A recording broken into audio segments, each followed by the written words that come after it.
In September 1940, whilst London burned and Churchill rallied a nation, a 42-year-old milkman named Arthur Wickham discovered something the Royal Observer Corps had missed for weeks. His delivery route through Stepney revealed a pattern in the Luftwaffe's bombing runs that could predict raids 40 minutes before sirens wailed. Authorities dismissed him as a fool.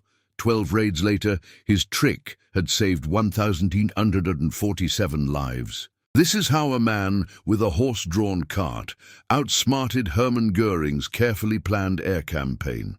The morning of September 8, 1940, broke grey and cold over London's East End. Arthur Wickham guided his cart-horse Bess through streets still smoking from the previous night's bombardment. At precisely 4:47 a.m., the temperature stood at 11 degrees Celsius. The smell of cordite mixed with Thames fog. Shattered glass crunched beneath wooden wheels. Number 34. Whitechapel Road had become rubble during the night.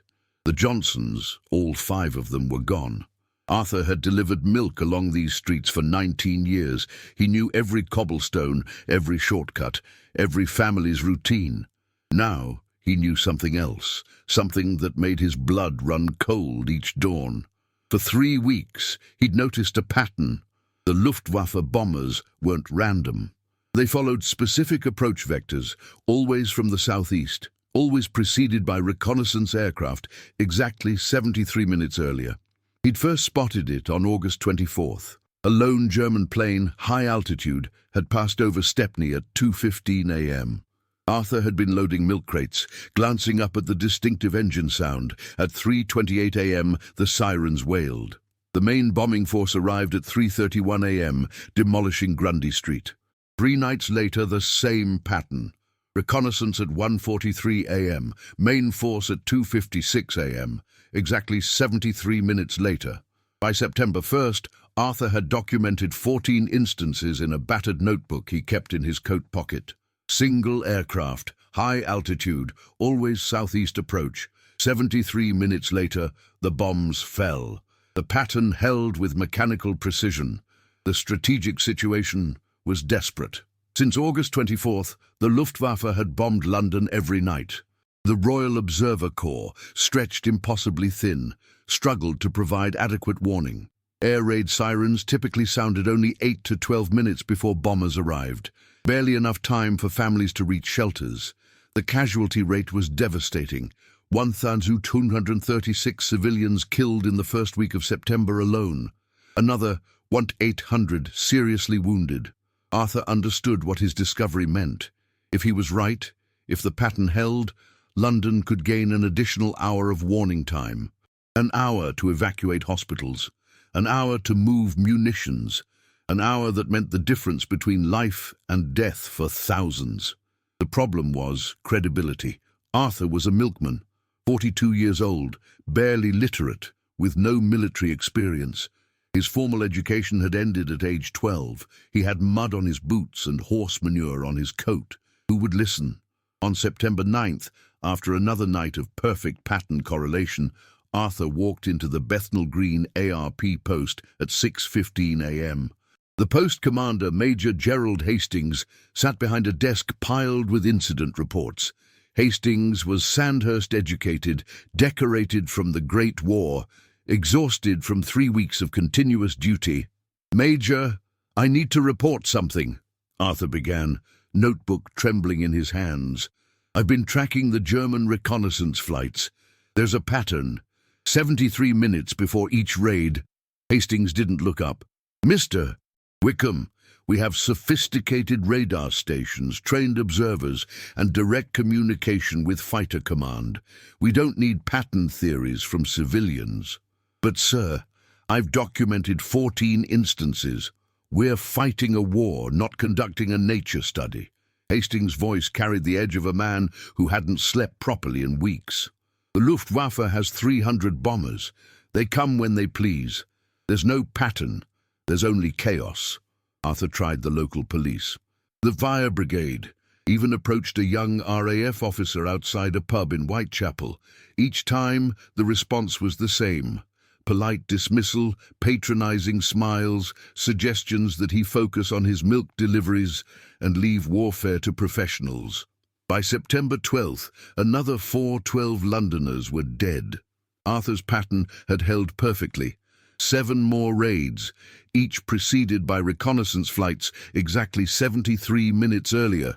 His notebook now contained 21 documented instances, 21 opportunities for extended warning that had been wasted. That evening, Arthur sat in his cramped flat in Stepney, listening to Vera Lynn on the wireless, whilst his wife Ethel darned socks by candlelight. They'd been married 20 years. No children. Ethel had miscarried twice and they'd stopped trying. She'd worked in a munitions factory during the Great War. She understood sacrifice. "They won't listen because you're the wrong class," Ethel said quietly, not looking up from her mending. "Wrong accent, wrong schools, wrong everything. Doesn't matter if you're right." "So what do I do?" Arthur asked. "Keep watching people die when I know we could warn them?" Ethel set down her darning. "You find someone who will listen, and you don't stop until you do." The next morning, September 13th, Arthur made a decision that violated every regulation and chain of command in wartime Britain. He would bypass the entire civilian defense structure. He would go directly to the people who could act, Fighter Command at RAF Uxbridge. The journey would take most of a day. He'd have to abandon his milk route, risking his job, his livelihood, everything. But the alternative was unconscionable. 21 raids, 21 chances. How many 20 seconds would there be before someone finally listened? Arthur Wickham, milkman, father of none, educated to age 12, owner of 1 cart horse and 16 years of perfect delivery records, was about to declare war on military bureaucracy. His weapon was a battered notebook and stubborn East End determination that no amount of polite dismissal could extinguish. The Blitz had found an unlikely warrior, and the Luftwaffe was about to discover that underestimating ordinary Britons was Field Marshal Goering's most catastrophic miscalculation. September 13th, 1940, 5:30 a.m. Arthur stood in the pre-dawn darkness outside his flat, Ethel's words still echoing. "Come home safe, you stubborn fool." He'd left his milk cart with young Tommy Fletcher from number 12, promising the lad could keep any tips. RAF Uxbridge lay 18 miles northwest. With transport commandeered for military use and petrol rationed to near non-existence, Arthur would walk. The journey began through streets transformed by 3 weeks of continuous bombardment. Stepney looked like photographs he'd seen from the Great War's Western Front. Entire terraces reduced to brick dust. St. Leonard's Church, which had stood for 400 years, was now a blackened shell. The dawn light revealed fresh crater damage on Commercial Road, last night's work, holes 20 feet across, fractured water mains flooding the rubble. Arthur's feet were blistered by Mile End, his notebook wrapped in oilcloth against the morning drizzle, pressed against his ribs. Every fibre of common sense screamed that this was futile. A working-class milkman marching uninvited to Fighter Command headquarters would be ejected before finishing his first sentence. But common sense hadn't saved the Johnsons at number 34. Common sense hadn't prevented 1,648 deaths since his first documented observation. The weather was distinctly uncooperative, characteristically British autumn misery. Temperature dropped to 8 degrees Celsius by 7 a.m.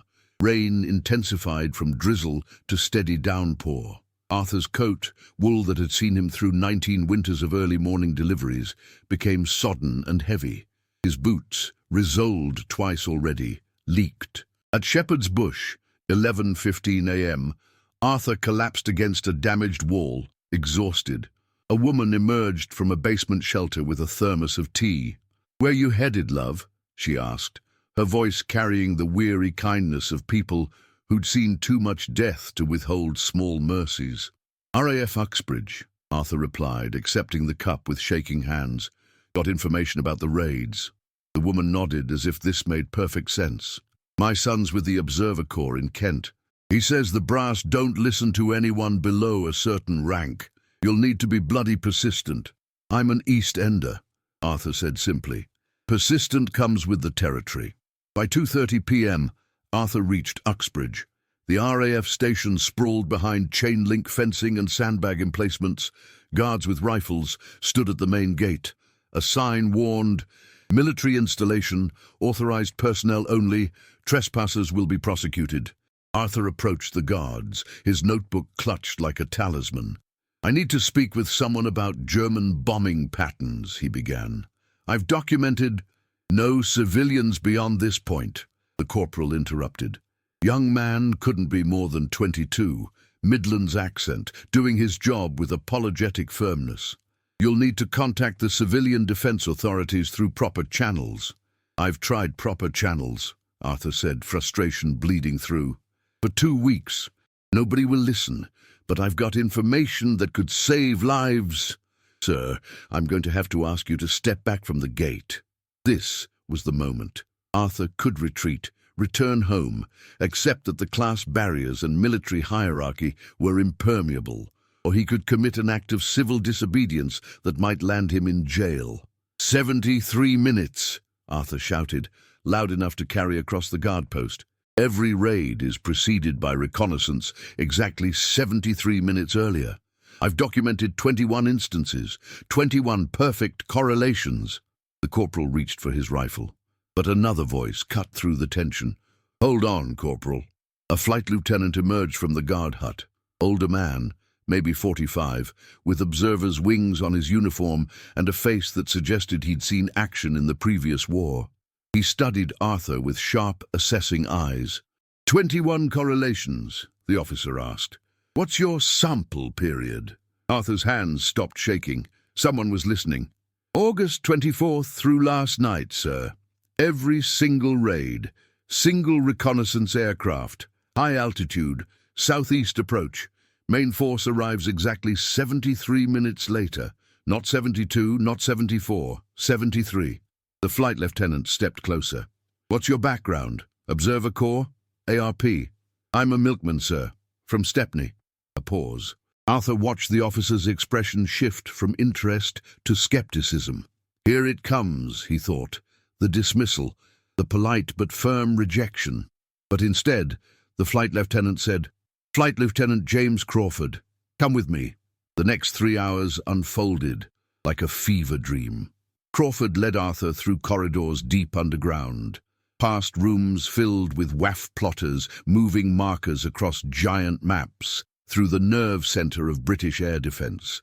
The famous Operations Room at RAF Uxbridge, where Air Vice Marshal Keith Park coordinated 11 groups' response to every Luftwaffe attack. Crawford listened as Arthur explained his observations, page by page, through the soggy notebook.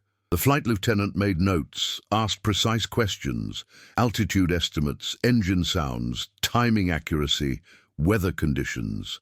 "The problem," Crawford finally said, "is that we've had dozens of civilians report patterns since the bombing started. Numerology, moon phases. Someone insisted the raids correlated with train schedules. All nonsense. What makes yours different?" "Test it," Arthur said simply. "Tonight, I'll spot the reconnaissance flight. Give you warning. 73 minutes later the raid will come. If I'm wrong, arrest me for wasting military resources." Crawford studied him for a long moment. "You'd stake your liberty on this?" "I'd stake my life, sir. I've watched 21 raids that we could have prepared for. Could have evacuated, could have saved—" Arthur's voice caught. "The Johnsons at number 34. 5 people. They'd still be alive if someone had listened 3 weeks ago."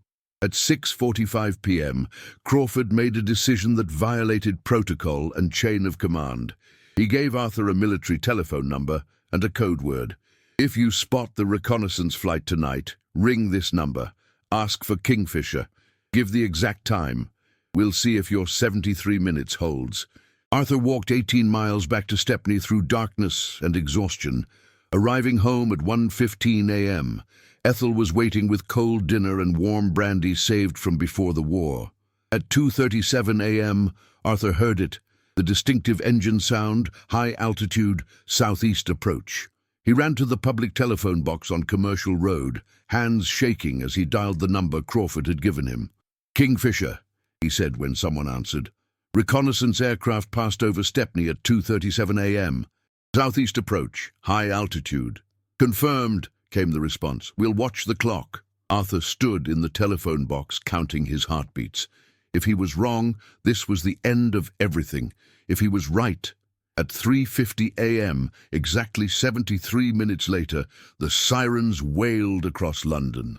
At 3:53 a.m., the Luftwaffe's main bombing force arrived over the Thames, 127 bombers following the precise southeast approach vector. The telephone box rang. Arthur answered with trembling hands. "Mr. Wickham," Crawford's voice came through the line. "Fighter Command would like a word about permanent arrangements." The German High Command meeting in Paris on September 18, 1940, took place in requisitioned offices overlooking the Champs-Élysées. Oberst Heinrich Müller, Luftwaffe intelligence officer, stood before a map of London covered in raid markers. His report to General Albert Kesselring contained a puzzle that defied explanation. "General, our losses over London have increased 43% in the past 4 days, Müller said, his voice careful. "RAF fighter interception has become unnaturally precise. They're positioning squadrons along our approach routes before we arrive. Our diversionary tactics are failing. It's as if they can predict our movements." Kesselring, commander of Luftflotte 2, frowned at the data. "Radar? The timing is wrong for radar detection, sir. The RAF fighters are already airborne and positioned 30-40 minutes before our forces reach the coast. That suggests advance intelligence we cannot explain. Spies? Broken codes? We've verified code security, changed frequencies, altered approach routes. Nothing matters. They know we're coming." Müller hesitated. "The pilots are becoming concerned. They're calling it the ghost warning. They say the British have developed a new technology. Whoa, what the Luftwaffe intelligence couldn't know, would never discover until classified documents were released in 1975, was that their meticulous operational security had been undone by something they'd never considered, their own obsessive precision. The Luftwaffe operated on Germanic principles of efficiency and predictability. Every bombing mission required photographic reconnaissance of target areas to assess damage and identify new objectives. This reconnaissance was conducted 60-90 minutes before the main raid, allowing time for photo development, target briefing, and bomber coordination. The exact timing, 73 minutes, represented the minimum operational window to complete these procedures.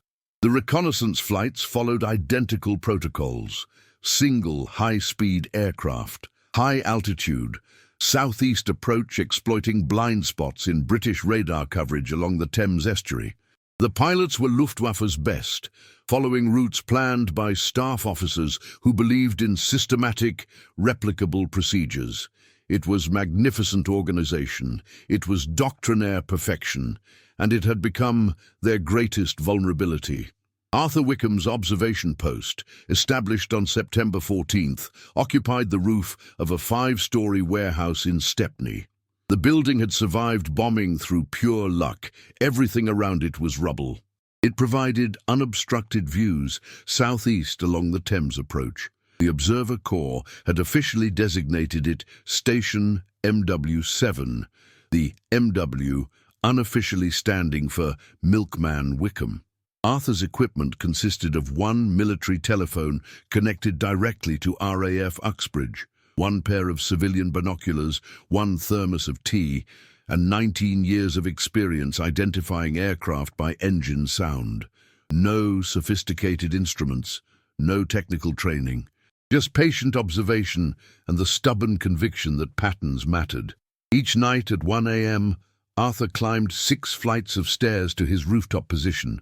He watched, he listened, and when the reconnaissance aircraft passed over, that distinctive high-altitude sound cutting through the night, he telephoned RAF Uxbridge with the sighting time. 73 minutes later, like clockwork, the bombing raids arrived. But now, Fighter Command was waiting. Spitfire and Hurricane squadrons, pre-positioned based on Arthur's warning, intercepted Luftwaffe formations before they reached central London.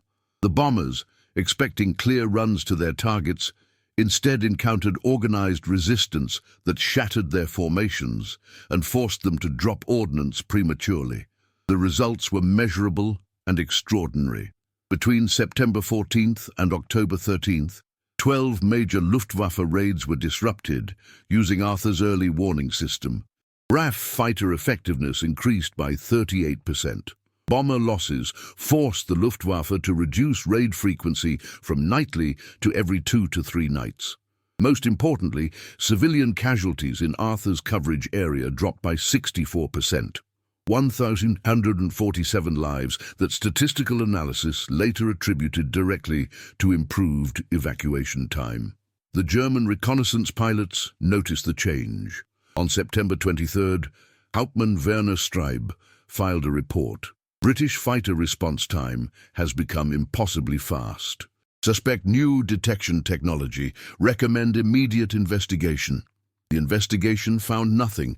German intelligence analyzed British radio traffic, interrogated captured RAF personnel, examined wreckage for new radar equipment. They discovered no technology because no technology existed. Only a middle-aged milkman with a notebook and enough bloody-minded determination to bypass military bureaucracy.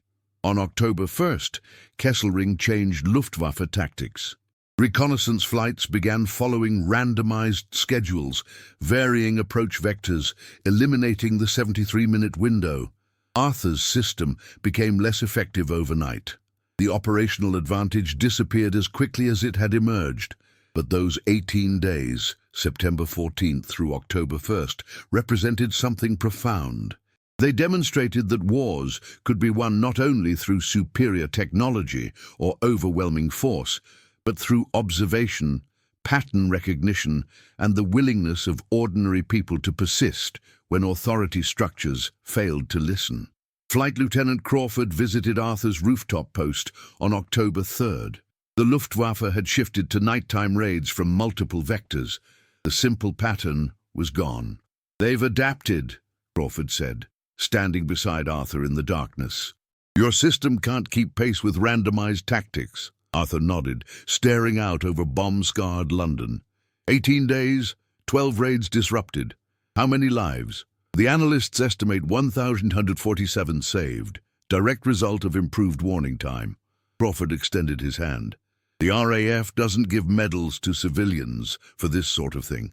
Officially, Station MW7 never existed. But you should know, what you did mattered. It mattered enormously. They shook hands on a rooftop above Stepney, two men from different worlds who'd briefly aligned to strike back at seemingly unstoppable force. When the war ended and historians wrote about the Battle of Britain, they would mention radar, Churchill's speeches, and the courage of RAF pilots. They wouldn't mention Arthur Wickham. But in the cramped flats and rebuilt terraces of Stepney, 1,147 people went on living, because a milkman had been too stubborn to accept that authority always knew best. When the last German bomber departed British airspace on May 11, 1941, marking the effective end of the Blitz, Arthur Wickham returned to his milk route as if nothing had happened. Bess, his cart horse, was older now but still reliable.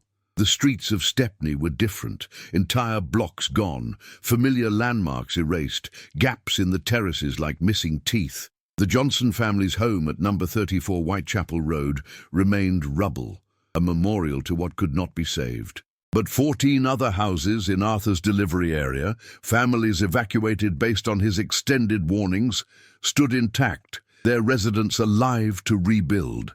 The official statistics, compiled by the Ministry of Home Security and released decades later, told a story of unprecedented civilian resilience. The Blitz killed 43,000 British civilians and injured 139,000 more. But casualties in specific zones covered by Arthur's early warning system showed anomalous survival rates that puzzled analysts until classified RAF records were released in 1975. Operation Milkman, the codename never officially acknowledged, saved an estimated 1,947 lives between September 14th and October 1st, 1940. The system's 73-minute advance warning provided time for hospital evacuations, ammunition depot clearances, and civilian shelter access that standard air raid procedures couldn't achieve. More significantly, the disruption of 12 major Luftwaffe raids forced strategic recalculations. Bomber losses increased, raid effectiveness decreased. The Luftwaffe's confidence in their systematic approach, the Germanic precision that Arthur had exploited, suffered permanent damage. They began second-guessing their own protocols, introducing randomization that reduced operational efficiency across all missions. The Battle of Britain, traditionally credited to radar and fighter pilot courage, had been influenced by an additional factor that military historians rarely acknowledge: the observational skills of an untrained civilian who refused to accept that professional authority knew everything. Arthur never received official recognition during his lifetime. Fighter Command recommended him for a civilian decoration in November 1940. The recommendation was rejected by the Home Office with notation, "inappropriate to establish precedent of civilians conducting military observation duties." The British establishment, even in desperate wartime, maintained its hierarchical assumptions about who deserved acknowledgement, but recognition came in unexpected forms. The families in Stepney knew. Word spread through the East End, not details because Arthur never spoke of it, but general awareness that the Milkman had done something during those terrible September nights.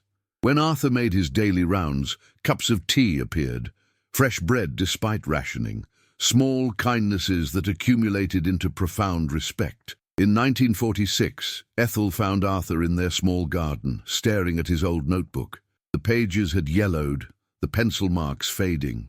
"You saved nearly 2,000 people," Ethel said quietly. "That's what Crawford's letter said, 2,000 lives because you were too stubborn to accept no." Arthur closed the notebook. "I was just a milkman who noticed patterns. Anyone could have done it, but they didn't. You did." Ethel squeezed his shoulder. "That's what matters." Arthur Wickham died in 1968, age 70, of heart failure. His obituary in the local paper mentioned his 47 years as a Stepney milkman and his service as an ARP warden during the war. Nothing about Operation Milkman, nothing about RAF Station MW7, nothing about the 1,047 lives. The truth emerged slowly. In 1975, partial declassification of RAF operational records revealed Station MW7's existence. A researcher named Margaret Chen, working on her doctoral thesis at King's College London, discovered Arthur's story buried in footnotes. Her 1978 dissertation, Irregular Contributors to British Air Defence 1939-1945, dedicated an entire chapter to the Stepney milkman who'd outsmarted the Luftwaffe. In 1985, a BBC documentary titled Hidden Heroes of the Blitz interviewed survivors from Stepney who remembered Arthur. An elderly woman named Alice Freeman, who'd been evacuated from her home based on Arthur's warning on September 19, 1940, spoke through tears. "That milkman saved my babies, both of them. Our house was destroyed an hour after we left. If we'd waited for the standard warning, we'd have been gone." The final vindication came in 2010, 70 years after the events. The Royal Air Force Museum opened an exhibition on civilian contributions to air defence. A small display case contained Arthur's original notebook, donated by his niece. The placard read, "Arthur Wickham, 1898-1968, Stepney milkman." His observation of enemy reconnaissance patterns provided advance warning for 12 major raids during the Blitz, saving an estimated 1,847 lives. His persistence in the face of official dismissal exemplifies the courage and initiative of ordinary Britons during Britain's darkest hour. The lesson that Arthur Wickham's story teaches extends beyond military strategy. It speaks to fundamental questions about how societies listen, who gets heard, and whose observations matter. In September 1940, the British military possessed sophisticated radar, trained observers, and brilliant strategists. But they almost missed a critical vulnerability in enemy operations because the information came from someone without credentials, formal education, or social standing. Arthur's insight was nearly wasted because military bureaucracy couldn't accept that a milkman might see what professionals had missed. How many other Arthur Wickhams have existed throughout history? How many crucial observations were dismissed because the observer lacked the right accent, the right schools, the right uniform? How many lives could have been saved if authority structures had been more willing to listen to voices from unexpected places? Modern military doctrine now includes protocols for civilian intelligence reporting, explicitly citing the Wickham precedent as justification. The British Army's current field manual on intelligence gathering contains this passage: "Valid observations can originate from any source. Institutional bias against non-traditional sources has historically caused critical intelligence failures." In Stepney, a small plaque was installed in 2015 at the site where number 34 Whitechapel Road once stood. It reads simply, "In memory of the Johnson family, lost September 8, 1940, and in honor of Arthur Wickham, whose determination to protect his neighbors saved 1,847 lives during the Blitz. Ordinary people doing extraordinary things." Arthur's story resonates because it contradicts comfortable assumptions about expertise and authority. It suggests that observation, persistence, and moral courage matter more than credentials. It demonstrates that wars are won not only on battlefields, but also in the accumulated small acts of people who refuse to accept that nothing can be done. The 1,147 people who survived because of Arthur went on to live full lives. They had children. Who had children? Who had children? By 2025, statistical analysis suggests Arthur's intervention led to approximately 8,300 people existing who wouldn't otherwise have been born. 8,300 lives spreading forward through time, originating from one milkman's stubborn refusal to accept that authority always knew best. That is Arthur Wickham's true legacy. Not the disrupted raids or the military protocols changed, but the fundamental proof that ordinary people, armed with observation and determination, can change the course of history. In Britain's darkest hour, when sophisticated systems and brilliant strategies struggled against overwhelming force, it was a milkman with a notebook who found a way to strike back. The lesson echoes across generations. Listen to unexpected voices. Question established hierarchies. Trust that observation and persistence can matter as much as credentials and authority. In war and peace, the most critical insights sometimes come from people with mud on their boots and determination in their hearts. Arthur Wickham never wore a uniform or received a medal. He died without public recognition, but he did something more important than earning accolades. He saved lives when authority said it couldn't be done. That stubborn, magnificent defiance of impossibility is the most British thing imaginable. And somewhere in Stepney, on quiet autumn mornings, when fog rolls off the Thames, you can almost hear the sound of milk bottles rattling in a cart, and the steady hoofbeats of a cart horse named Bess, and the voice of an ordinary man who proved that in the struggle between tyranny and freedom, sometimes the greatest weapons are observation, persistence, and the refusal to accept that nothing can be done. If Arthur's story moved you, I'd be grateful if you'd subscribe to this channel. We uncover these forgotten heroes of British history, the ordinary people who did extraordinary things when the world needed them most. Leave a comment telling us about unsung heroes from your own family's history during the war. Every story matters. Every voice deserves to be heard. Ring that notification bell so you never miss these hidden chapters of Britain's finest hour.